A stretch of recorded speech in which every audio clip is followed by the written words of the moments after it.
Hi, this is Dr. Andrew Hahn, and today is May 14th, 2021. And this is the 12th episode of Guided Self Healing, Fearless Living. And this episode is called A Trinity of Trinities, or Three Types and Three Variations. And what we're going to do today is we had started last week talking about um, three types of people and why it was important to know them. And I'm going to just review them briefly for you, and then we're going to talk about variations within the three types. Now, why we're doing this is if you really understand people from the inside out, it's very powerful and you can use it in all kinds of ways, but at its best, you can use it for greater understanding and greater empathy and really treating them the way that they would want to be treated as opposed to the way that you would naturally treat them. And that is creates untold good when you really can say, I want to know what it's like from your perspective. Plus it tells us what motivates us, and often in ways that we just had no clue what was driving us. So we felt like we were stuck, and this is about freedom. And ultimately, this is going to all be about becoming more free to be who you truly are without compulsions, and be free to not be non reactive to the people in your lives, which is a great thing. And ultimately, non reactive also to yourself. So, with that in mind, let's review what we had said last time, which is we had said that there were three kinds of people. And they have very easy to remember names. They're called heart people, head people, and belly people. And if you recall, if you heard this, we said heart people are motivated by one thing. They're motivated to get someone's approval, because if they have their approval, they have a good feeling in the heart. So that's sort of what constantly is driving them. And so their energy goes forward and out in a kind of craving. I want you to approve of me. And all heart people are the same in that way. So there's a kind of addictive quality to gaining approval.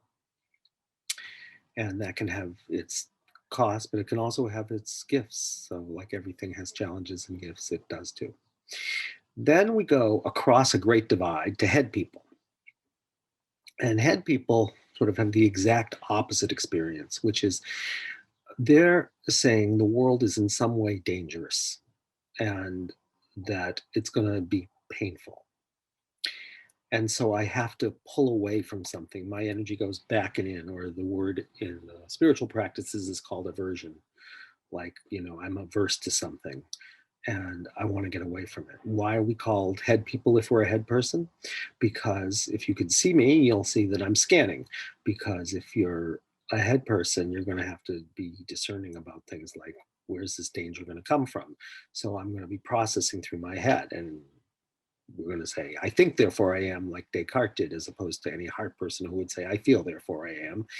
And so there's going to be three variations, but everybody who's a head person is going to move away from something, even if it looks like they're not, they are. And that's their fundamental motivation. So back and in. Then we had belly people. And belly people, as we said last time, their energy goes up and diffuse. And what does that mean? It means instead of saying, I feel, therefore I am, or I think, therefore I am, they basically say, I react in some way, therefore I am. And it's really, I sense something outside of myself and then I take an action. So I either react or I respond, but there's a sense of responding. I don't know my inner experience so well, but I definitely know how to respond to something outside of myself in order for me and mine to be comfortable, because that's what I'm looking for, is something that's going to make me comfortable. Even if it looks like to the rest of the world, it's going to make you uncomfortable, it's going to make you comfortable, right? So we have these three kinds of people, right? People who crave and want approval, people who have aversion and want to get away from, and people who what's called self-forget, and they want an identity basically in reaction to something. So that's our starting place. And if you can remember that, you're doing really well. And I would suggest, if you haven't done it from our last, is to say, when I really, really look at myself and I think back, if you're my age and I'm 64, to my 20s or something, what really motivated me? Was it to gain approval? Was it to escape some kind of danger? Or was it to get an identity by responding to something, essentially? All right, now we're going to talk about three variations. And in each case, what you're going to see is within each of these centers, one of the variations is going to go forward and out. One of them is going to go back and in, and one of them is going to go up and diffuse. And that will tell you what you really need to know. If you think about it, it will answer your question. So the question then is going to be if we're a heart person, which are called image feeling points, right? Or image despair points. It says, if I want to get your approval, where do I look for it? Do I look for it out, forward and out to the particular other? Do I look for it up and diffuse to what we call the generalized other? Or do I look for it back and in inside of me that I find what my image is and then I present it to the world and then the world better approve of it and like it? So let's look at each of those variations. So we will start with what's called in the Enneagram, because that was the model we're using, point two. And point two is called the giver. Now, what does a giver do? A giver gives, or it says, I'm pleasing, therefore I am, right? And if you're a giver, what that says basically is, I'm going to know your needs better even than you know your needs. I'm going to be so attuned to you that I'm going to be able to know your needs and take care of them so well that it's almost like you're not going to be able to live without me.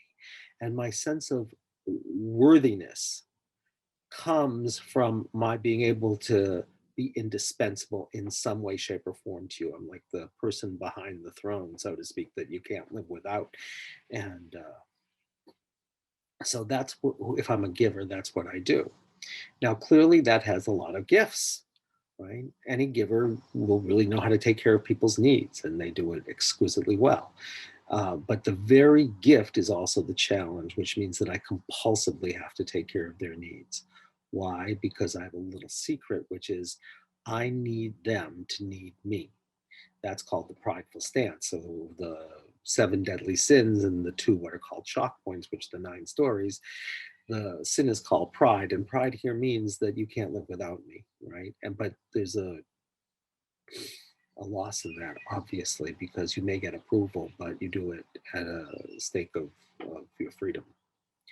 And so, what are we looking for over here? You know, the prideful stance, you know, who says, you can't live without me. We're trying to get to a place, if I could be with my sense of unworthiness, then I could say, well, I can use my gifts, but I'm not in order to have, not in a selfish way, even though it looks so unselfish, right? Um, but I would actually be able to give to you without expecting something back, just because I'm choosing to, and I can altruistically give. And the whole question for a giver is how many strings are attached, right? And if you're really stuck in it, there's going to be a lot of strings attached. Now, what we said, of course, is we are image feeling points if we're heart points. That means one thing. It means I have to create an image that you're going to like so that I will feel good and I won't feel despair, because I'm hopeless that you would like me if I was really who I was. So that's pretty despairing. So what I do if I'm a giver is I go to the particular other and I say, what do I have to be? You who I want, whatever that wanting is, what do I have to be in order to get your particular approval? And I will do whatever it takes to get that approval because I have skin in the game, so to speak. And for whatever reason, whether I want you, you know, because I want to be able to preserve myself, or I want a connection, or I want social status, whatever it's going to be, I have to become what you in particular want me to be. And so, of course, where do I look for what my image is going to be? It's going to be out there. And so if you speak with givers, they'll say, you know, well, if I wanted one person and, you know, he wanted me or she wanted me to be, you know, a bookworm, then I'd be a bookworm. But if she wanted me to be a sex god, I'd have to be a sex god. I would have to be whatever it was that they wanted me to be so that I would become indispensable to them. And so there's this quality that people from the outside see as being manipulative. Of course, if you're a giver, it doesn't feel that way, because all it does is you're just saying, I know how to become what it is you want me to become. And I just do it naturally, like changing clothes. And I can just, if I know what you need, I can just become what you need me to be. But it's a very active process because I want something back, right? It's like I want your needing me, which means that you accept me and then I feel worthy and all that kind of good stuff. So that's, the story. And so you want to think about what it's like right now. We're all going to step into that for a second and just breathe and slow down and attune to what it would be like to be someone who says, my sense of worthiness is going to be because of your accepting me. And what do I need to be and do in order for that to happen? And we could all feel, our energy like I'm looking, to you, and I will become whatever you want me to be. And if you can feel that energy, you'll start to go forward. What do I want you to be? Okay, I'm here. I want your approval, and I'll be what you want me to be. And my work then is to free myself of that. So what happens, of course, with givers, which I want to say right now, is givers are in good shape until all their friends get into a room and they say, well, it's like all these different people. But it's not that they've merged with everybody else. It's that they've become actively in a kind of way, without being aware of it, what everyone wants them to be, right? As a kind of beloved, right? If I'm going to please you and I want you to love me, then I have to be what you want me to be. And that is the deal with a giver. And we want to feel into that. And we want to feel the great gift of being able to say, I can take care of your needs like nobody's business. And then the question is, can I do it freely or do I do it compulsively? And so we now know what's motivating that, the sense of like, if I not taking care of this person's needs, they don't need me, I feel a profound sense of unworthiness. Very, very painful. And again, if we could sit with the unworthiness, which really comes from within, if I'm a giver and I could really let myself feel just how unworthy I feel if I'm not able to get the person I want or whatever it is that I want, that whatever entity that I want, whether it's a person or a group of people, but like as one person almost, because they have to like accept me, right? Um, then I have a problem. So I have to be able to sit with my sense of unworthiness, and then I'm free. And I can be humble and say, you don't need me, but you may want me. Which brings us back, of course, to the Rolling Stones. So that's the giver. And now we're going to move along and we're going to go to the point 3, which is called, in my understanding, of because the different teachers call these things by different names, but it's generally called the performer. So if we're a performer, point 3, right? We want to think about this, which says basically, I am my image, right? They're called the points of vanity. The emotional issue is called vanity, and the mental issue is called deceit. Now, what does that mean?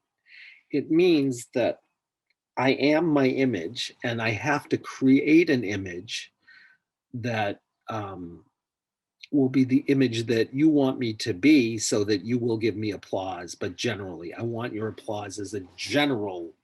It's sort of like someone who says, let's take the pulse of everybody and see what they're all looking for, and let's give them that. That's sort of the deal here, right? And I'm going to attune to whatever it is that the general group that I care about wants, and I will become that. And I will dress it. I will make people feel secure around it, and I will gain my sense of ambition, because I will become the leader of it. And so threes tend to be leaders, but they're leaders because they've said, like, I know how to get people to approve of me because I will give them what they want. But it's sort of like Sally Fields when she says, oh, you all giving me applause. You like me, right? It's like she said that at the Academy Awards. It's stunning for this, really speaks to it. And of course, performers are very interesting in that you think of performing in both senses of the word, right? So it's actors, both in the sense of I'm playing a role, And it means it has to be around action, and it means that, if I'm performing and I'm playing a role, I need recognition. And so that's what's going on here. And so why do we say this is up and diffuse? Because I'm not looking to the particular other, I'm looking to the general other, right? I want the whole audience to applaud me. And if I have a particular person who's applauding me, it's that they represent something bigger than themselves. It's not like I say, what do you want me to be?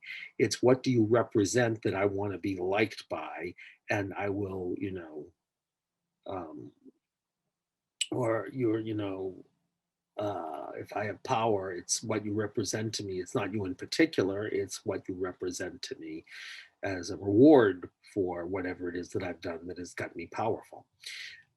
So, of course, performers are the people in the world, they're called human doings, right? And it's because I am my actions, I am my image, I am what I present to the world, which is my actions and my image.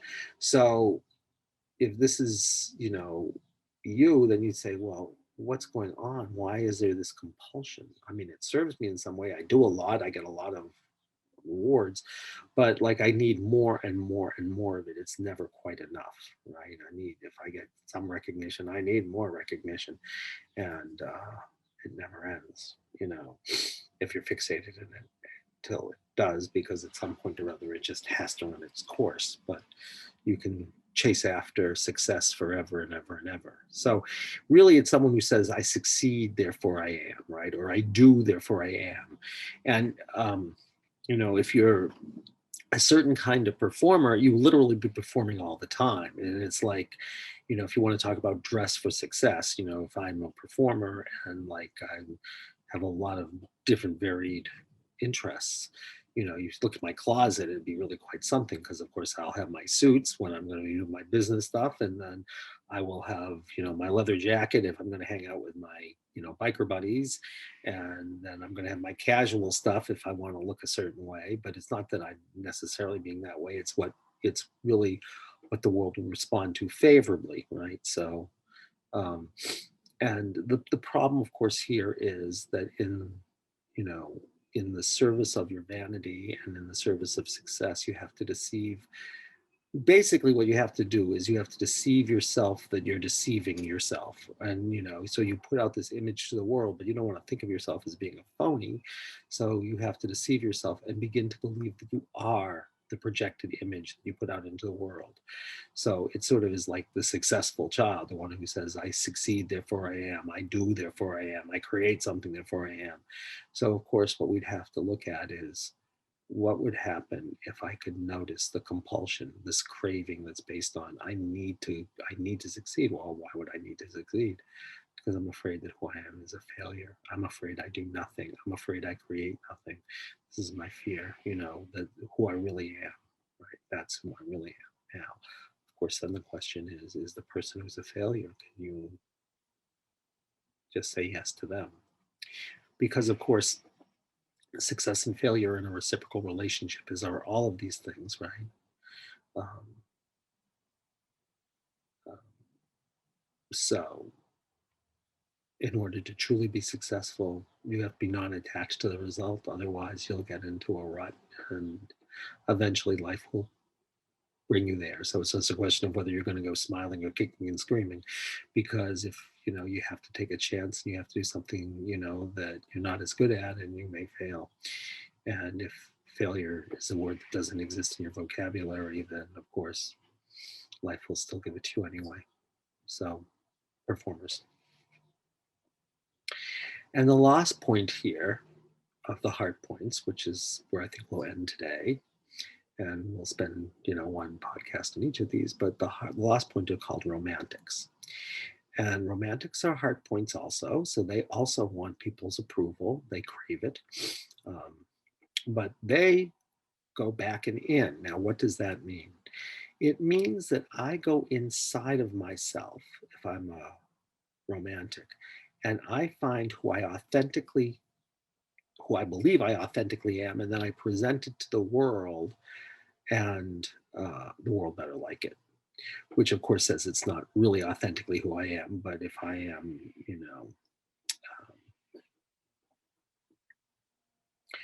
romantic, I'm going to believe it's authentically who I am. But really, what it is a funny kind of thing because it's an image of authenticity. Why?